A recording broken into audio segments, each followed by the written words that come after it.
where Tom was trying to teach me how to do the P6 scheduling a little more in depth, because that's what we do at Landis, we teach.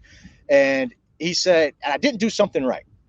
Tom came up to me, and I could tell he was beating around the bush to tell me I did something wrong, right?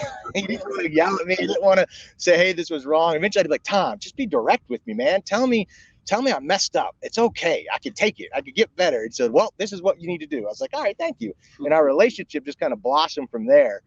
He kind of said, oh, I know how this guy works now, right? And he started, that's how he gets me to say yes all the time, honestly. He figured out how it worked, and you can be like, oh, I can influence him and make him do things.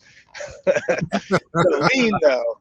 Tom came in with lean because we were kind of being frustrated. Me and the superintendent were trying to get schedules. He said, hey, I want you guys to put these sheets of sheetrock on the wall. Okay, sure. All right, now I want you to come in here. I want you to draw the lines. Well, and Tom being the architect, though, I didn't draw the lines right the first time. He came in and he started doing it himself a little bit and teaching by showing. Then he gave us the sticky notes. Then he said, hey, we're going to start planning like this. And then he started asking trades questions. And I don't know if you came back from a class or what, but it's just like, oh, man, I get this. Then our schedule got better. Stress got a little less. I was like, hey, this stuff works, man. He's like, yeah, it's called lean. Okay, that's cool. That's real cool, man. I appreciate that. I think I like it. And he said, hey, well, you should come to this Congress thing. Indeed. And where was that? Dallas? Dallas was the first Dallas, man.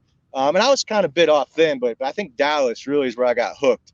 And I'm going to get a little vulnerable here, too, on this story, too. So all about being a little vulnerable. But before my very first Congress, I was going through a lot in my life. And I'm a veteran. And I want to say it's probably within that same 2 months before, I had one of my squad leaders take his life. And then literally about a month later, another friend of mine was in the military. He took his life. And then about a couple weeks before that, a friend of mine who wasn't in the military, just had a lot of mental issues and things that we didn't even know about, took his life. So I was dealing with three pieces of that right before going to Congress. And I'm saying I was at the funeral of my one friend the day before I flew out to Dallas. So my headspace was probably in a really rough spot. Very to give this shout out to him. He probably doesn't even know how much he changed my life. But Nick Massey with Haley and Aldridge. We're sitting there taking lean and safety. And sure was a little bit about safety, but Nick said this: you're either getting better or you're getting worse. You never stay the same. And I don't know what it was about that. And that whole class and that day, my whole mind clicked.